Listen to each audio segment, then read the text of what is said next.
So far we have seen two operations that are push and pop operations. Push operation basically added the new value at the tail end of the singly linked list, and pop operation basically deleted the value from the end of the singly linked list. That is, basically we have deleted the very last node, right? So by implementing these two operations, basically we have performed the addition and removal operation on a singly linked list at the end of the singly linked list.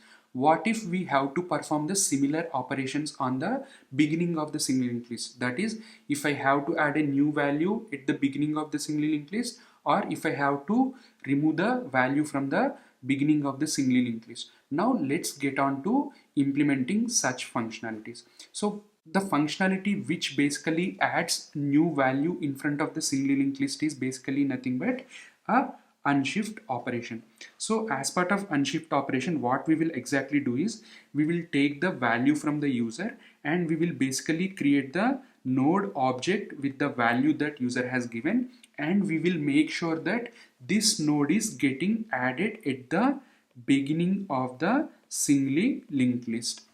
Okay, just remember that unshift operation is used for adding the value in front of the singly linked list. So we already have head node and tail node and length inside our singly linked list representation, right? Since we are adding the new value in front of the existing head node, whatever the new node that we are adding will get added here.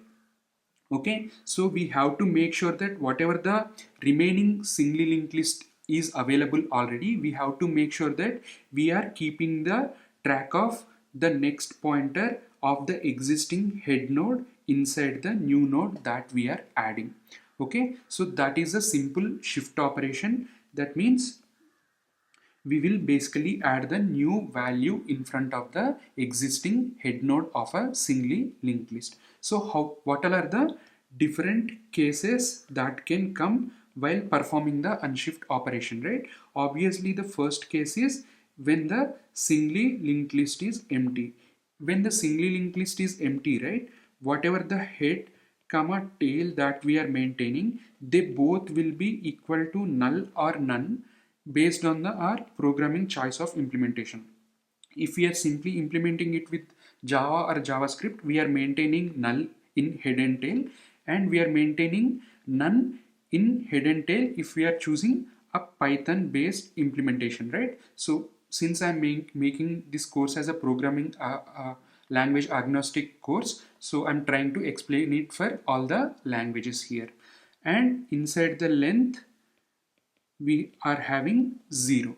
Now whatever the node that we are adding, right, since the singly linked list is empty, whatever the new node with the value that user has passed, let's say 10 here, that will become the head node and tail node, right, and length will become 1. So since the singly linked list is empty, we know how can we check a singly linked list is empty, right? Using that logic, we will obviously check the singly linked list is empty or not. If it is empty, we will update the head and tail with the new node that is getting created with the value that user has passed, and we have to make sure that the references are getting updated properly as well. In the end, we will increment the length by 1. Now let's try to handle the second scenario where the singly linked list is non-empty.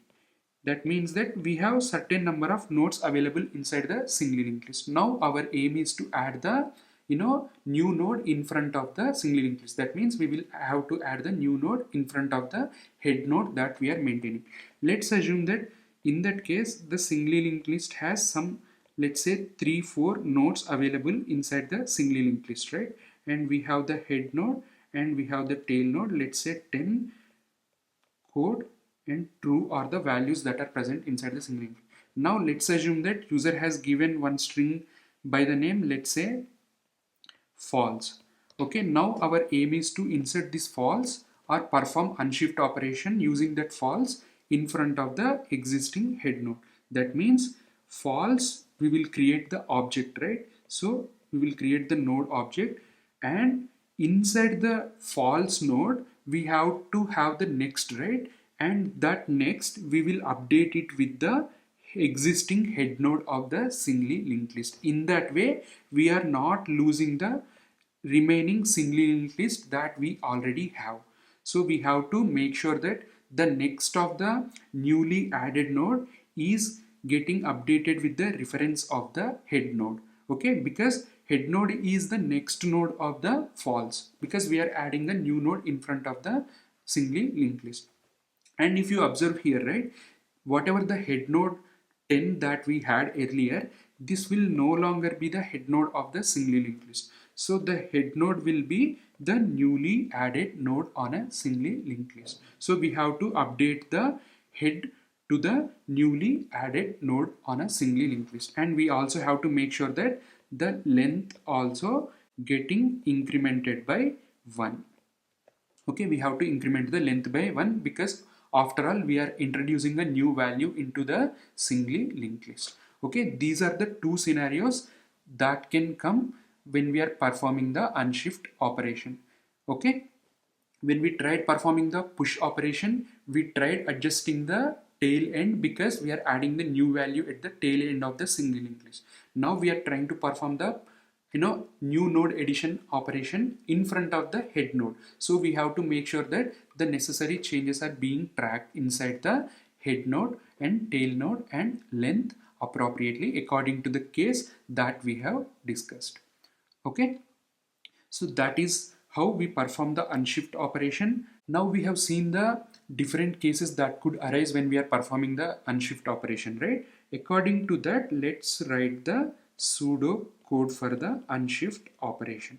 So what exactly we will do here? Here we will basically take the or write the function called unshift function, and it will basically take the value that user wants to add in front of the head node of the single linked list. As part of this implementation, first what exactly we will do is we will create the object of node with value that user has passed. Okay, so we will assign it to some variable. I mean, you will exactly see how we are storing it in some variable in the implementation, right? So, since this is a pseudocode, let's just try to put our algorithm into terms. And after creating the object, first what exactly we will do? We will check if the singly linked list is empty. If the singly linked list is empty, so what exactly we will do? Whatever the node that we are adding will be the only node that will be there inside the singly linked list. That's why we will update the head with the new node that we have created with the value that user has passed. And since that is the only node, tail node will also be pointing to the same node object that we have created. And length we will increment by 1, length plus 1.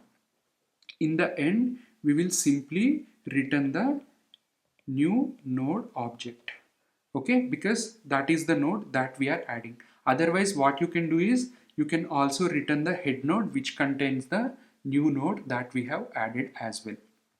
Okay, so this is the pseudocode where we are trying to handle the case where we don't have any nodes inside the single linked list when we are trying to perform the unshift operation. Similarly, let's just write the otherwise case. That means that single linked list is not empty. So if the single linked list is not empty, what exactly we will do is first we will read the head node. Okay, just read it into some variable because we have to use that node as a next reference in the new node that we are adding. So update next of new node that we created with head node that we read. So inside the node that we have created with the value, we have updated the next reference. That means that the connection has been established with the remaining singly linked list. And if you observe the logic that we discussed earlier, right? So whatever the node that we are adding will become the new head of the singly linked list. That's why we have to update the head equal to the new node that we are adding. In the end, we have to increment length by 1. Okay, so that is how, I mean, before closing this, we have to return the new node that we have added. Otherwise, since the head node will contain the, I mean, whatever the head node that we are maintaining inside the single linked list will contain the new node that we are adding, right? Because we are making sure that, since we are adding the new value in front of the head node, we have already updated the head node. We can return head node as well instead of returning the new node object. Okay, it is up to your choice. Okay, so that is how we exactly write the pseudocode for performing the unshift operation, or the operation which basically adds a new node in front of the existing head node of a singly linked list. Okay, now let's go ahead and let's try to implement the same thing programmatically. So inside the singly linked list implementation class that we are writing, let me just add a new function called def. Let me name the function as unshift. It will basically take the value that we are trying to add in front of the existing head node. So the first reference is always the reference of the current object, and the value that I want to add, or the node's value that I want to add, is inside the variable I am passing in value. Once we have this function declaration, right? So if you remember the pseudocode that we have discussed earlier, whenever we are trying to add node in front of the existing head node, there could be two scenarios.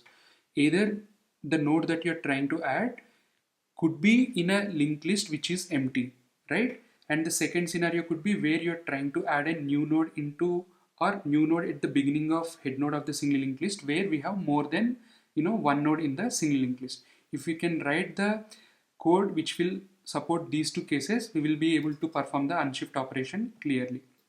So to support these two scenarios, what I will do is, basically first case is to check if the linked list is empty. How will we check? In the case of empty linked list, both head will be pointing to none and tail will be pointing to none, and length will also be 0. If you can check either of these conditions, you are sure that single linked list is empty. So I will basically go ahead and check self.head. If it is equal to none, that means single linked list is empty, right? So whatever the node that we want to add, we can add it here. So I mean, anyway we need to add a new node, right? Either of the cases we have to add a new node. So let me just create a new node object, and later on let me reuse it in both cases. So first what I will do is new node of whatever the value that user has passed. So I simply created a new node using the value that user has passed. Now as part of the first case, so if the head is none, what we have to do, we basically have to, whatever the node we are adding into the singly linked list, that itself will become the head node and tail node. So we will simply update self.head to the new node that we have added, and we will also update self.tail to the new node. Because since the single linked list is empty, whatever the node we are adding, that itself will be the head node as well as tail node, right? And if this is not the case, that means when we are trying to perform the unshift operation in a single linked list where we have more than one node, or at least one node in the single linked list, that means whatever the node, let's assume that we have the head node, we have to add the new node here, right? So if we simply assign the next of the current node, that new node that we have created with the current head node of the single linked list, we would have adjusted the next so that all the remaining values would also get added to the current node. So to do that, what I will do is, whatever the new node that we have created, that node's specific next pointer should be pointing to the current head node. Current head node is nothing but self.head.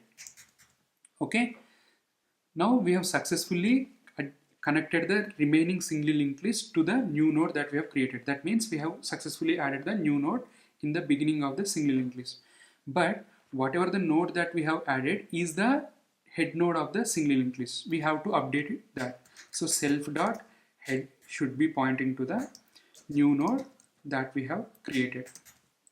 Okay, so these two are the cases. In both the cases, ideally we are basically adding new node into the single linked list, right? So the length we should increment by 1. So self.length I am incrementing by 1. Okay, so here once this implementation is done, we will have to return the new node that we have added.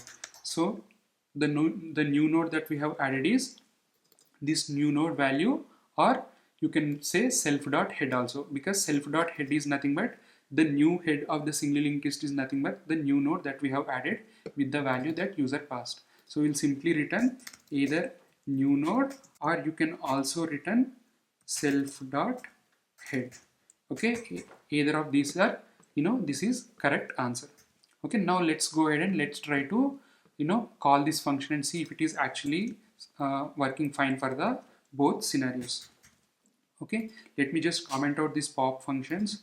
Let me just uncomment the push functions, where we have added 10 codingpal.arc true and 10.10 into the single linked list. So right now the head node is 10 and the tail node is 10.10. If we try to perform SLL.Unshift, and let's say I want to insert a new value called, let's say SLL, a new string value I want to insert at the beginning of the single linked list. So the resulting list will be SLL 10 codingpal.arc true 10.10, and the head node should be SLL and the tail node should be 10.10. Here let me just modify these to print value. Okay, now if I execute it, for that let me go on to terminal. Okay, new terminal. Here let me simply execute that code. So what we will do, we will simply do Python 3. This file is inside the single linked list folder and the file name is singlelinkedlist.py. If I execute it, if you see here, we have got SLL 10 codingpal.arc true 10.10, which is nothing but 10.1 only, right? Let's just, to show the difference, let me just print a separator in between. Okay, if I execute it anyway again, the new single linked list after performing unshift operation is SLL 10 codingpal.arc true 10.1, and the head node will be SLL and the tail node will be 10.1 and the length will be 5, because earlier we had 4 nodes in the single linked list, we have added one more node, so totally there are 5. Similarly, let's try to perform the unshift operation on a empty single linked list. In this case, whatever the node that we are adding, that itself will be the head node and tail node, and the length should be 1. If I execute it now, so in the terminal, if I simply run this, if you see, as part of unshift, we have successfully went to the unshift operation and we went into this logic and updated the head and tail to the new node that we have created, and we've incremented the length and we've written the new node. And after that, whatever the traverse function is there, it printed SLL, and as part of this print statement, we've printed SLL, and the tail will also be SLL because we have only one node, and the length will be 1. Okay, now whatever the value that it is returning, if you want to read, you can simply read it into new node, and if you want to, whatever you want to do, you can do that as well. So you can, if you want to use this in some other functionality, you can do that too. So you can simply do new node dot val2. Okay, it will also print the value of the new node, which is basically SLL itself. So if I execute it, if you see here, we've got SLL. Okay, so this is how we basically perform the unshift operations. Now go on and try to call different functions that we have implemented so far, and try to understand the result based on the algorithm of these individual functions, and try to see if these functions are maintaining the consistency across head node and tail node and length of the singly linked list. Okay, now that we have implemented the unshift operation on a singly linked list, let's try to analyze the space complexity and time complexity involved in this unshift operation. So obviously, let's just try to talk both of them in terms of best case as well as worst case. So obviously, in performing the unshift operation, there will not be best case or worst case. Usually people will think that when there are no values at all inside the single linked list, there will be best case, and the worst case is obviously when we have n number of nodes inside the single linked list, right? So in both the cases where the single linked list was empty, If it is empty, we have updated the head node and tail node with the new node that we have created with the value, and these are simple assignment operations, right? In that case, obviously simple assignment operations will take constant amount of time. As a result, in the best case scenario, the time complexity is order of 1. Similarly, if we have n number of nodes as well inside the singly linked list, what exactly we did? We simply created the new node object. Okay, previously we had head this and we had tail here, and we simply created the new node, and we simply updated the next of newly created node with the existing head node. So that is also a simple read and assignment operation, right? So we know those operations will take constant of amount of time only. As a result, and even if you have n number of nodes on which you are trying to perform the unshift operation as well, the time complexity will still remain order of 1 only, even in the worst case scenario. Okay, so there is nothing like worst case or best case. Both, all of them are best cases only in the way we are implementing the unshift operation. Now let's talk about the space complexity. Obviously, when we had no values inside the singly linked list, we are updating the head and tail, and we are incrementing the length by 1. So those operations are simple assignment operations, right? As a result, the space complexity will also remain inside the best case scenario. When we have worst case scenario also, we can directly read the head node, because inside the singly linked list representation that we are doing, we have the head node, tail node, and we have the length as well. So all we have to do is we have to read that head and we have to assign it to the next of the newly created node. So obviously these read operations will take only constant amount of memory, and in the end we are updating newly added node as a new head of the singly linked list, right? As a result, that operation will also take constant amount of memory. As a result, overall space complexity will be constant, that is order of 1 only, even in the worst case scenario. Okay, so that is how we exactly perform the or calculate the time and space complexities involved on a unshift operation.